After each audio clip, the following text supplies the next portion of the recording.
Récemment, j'ai vu une vidéo de Tai Lopez qui était interviewé sur une petite chaîne où il donnait son avis sur différentes stars comme Andrew Tate, qui était super connu par rapport à ses problématiques en Roumanie, apparemment sur des choses pas très propres.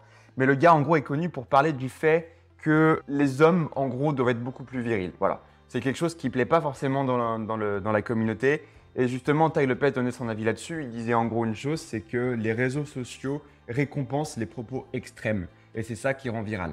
Mais le but de cette vidéo n'est pas de te montrer comment devenir viral, c'est de parler d'autre chose.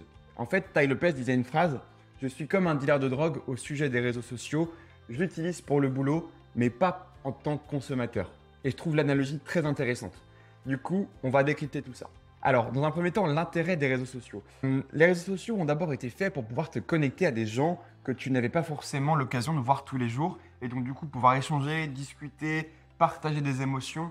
Bref, les intérêts personnels sont énormes. Il y en a plein. Mais il y a aussi un intérêt qui est professionnel. Ça veut dire que tu es capable, grâce par exemple à Facebook, Instagram, Twitter et ce que tu veux, pouvoir communiquer auprès de tes prospects, auprès de tes cibles, auprès de tes clients, pour les fidéliser, les faire devenir clients justement, et toujours vendre un peu plus. Donc les réseaux sociaux sont une arme superbe parce qu'en plus tu peux être engagé auprès d'eux, tu peux échanger directement avec eux, mais il y a bien évidemment un mais, et c'est là où on arrive sur le danger des réseaux sociaux, c'est qu'en fin de compte, on perd beaucoup de temps. Quand tu bosses sur les réseaux sociaux, je te mets au défi de ne pas être absorbé par ton feed, toute ta liste d'actualités, par les petites vidéos que tu vas voir, par les vidéos courtes. Bref, il y a plein de choses qui peuvent attirer ton attention parce que justement, les réseaux sociaux ont été faits pour pouvoir prendre ton attention. Et en prenant ton attention, on prend ton temps. C'est d'ailleurs deux choses super importantes que tu dois vraiment voir comme étant un investissement. Le temps doit être mis quelque part où tu auras réellement un rendement, tout comme ton attention. Là où tu passes ton attention, tu passes en fin de compte ton temps. D'accord ? Donc, vois ça vraiment comme un investissement. L'autre point aussi qui est problématique avec les réseaux sociaux, c'est tout le système de gratification dans ta tête. Là, c'est encore un peu la partie neuro, mais en gros, plus tu donnes du plaisir à ton cerveau, plus tu as un déséquilibre qui se fait parce qu'en gros, dans ton cerveau, tu as la partie de la récompense qui gère également toute la partie de la douleur. Et lorsque tu déséquilibres en mettant beaucoup de plaisir, et bah du coup, on va rééquilibrer, ton cerveau va rééquilibrer avec de la douleur. Sauf que le moment où tu enlèveras toute ta source de plaisir, pouf, enfin plutôt pouf, comme ça. Donc ça veut dire que du coup, toute la partie douleur va prendre le dessus. Et en fait, c'est très malsain de trop être sur la récompense immédiate et tout ce qui va délivrer la dopamine facilement. Voilà. Donc ça, ce sont les deux gros dangers des réseaux sociaux. Maintenant, qu'est-ce qu'il faut faire et comment faire? Et bien justement, on va reprendre ça. On va reprendre le fait de devenir un dealer de drogue avec les réseaux sociaux et non pas un consommateur. Donc comment on y vient?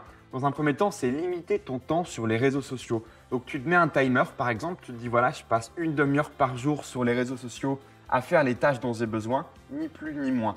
Tu peux mettre une demi-heure, 1 heure, 2 heures, ce que tu veux. Le but, c'est de vraiment limiter ton temps et pas passer ta journée dessus. Deuxième point, c'est de limiter les distractions. Pour ça, tu as des add-ons sur ton navigateur notamment qui te permettent d'enlever toutes les suggestions de vidéos, tout ton fil d'actualité sur Twitter, Instagram, Facebook, qui te permet en fait d'enlever tout ce qui n'est pas nécessaire. Ensuite, troisième point, c'est bloquer sa partie perso. Je sais que par exemple sur Facebook, il est tout à fait possible de bloquer sa partie perso tout en gardant la partie Messenger, donc la partie où tu vas pouvoir communiquer avec les gens. Personnellement, si je suis sur Facebook, c'est pour les groupes d'un côté pro, mais aussi pour Messenger, parce que beaucoup de gens utilisent Messenger. Et enfin, quatrième point, un des plus intéressants à mon sens, c'est de déléguer sa gestion des réseaux sociaux. Alors oui, le fait en fait d'avoir quelqu'un qui va prendre cette exposition sur les réseaux sociaux qui ne soit pas toi, te permet justement d'éviter cette prise de danger tout en communiquant sur les réseaux sociaux. Donc très bonne idée. Maintenant, j'ai fini pour cette vidéo. J'espère que grâce à ça, tu vas pouvoir devenir aussi un dealer de drogue sur les réseaux sociaux et non pas devenir un vrai dealer de drogue, qu'on soit bien d'accord. Et ni d'ailleurs un consommateur des réseaux sociaux. Plus tu passes du temps dessus, plus tu perds du temps et plus tu te fais du mal en fin de compte à ton cerveau. Voilà. Donc j'espère vraiment que tu vas faire en sorte de rester focus sur l'essentiel et de continuer à être productif. Et d'ailleurs, pour t'assurer de rester performant et productif, je t'ai préparé 9 hacks et techniques de productivité et d'organisation. Tu as juste à cliquer sur le lien en description, tu rentres ta meilleure adresse email et je t'envoie tout ça. Voilà. Allez, à bientôt. Ciao.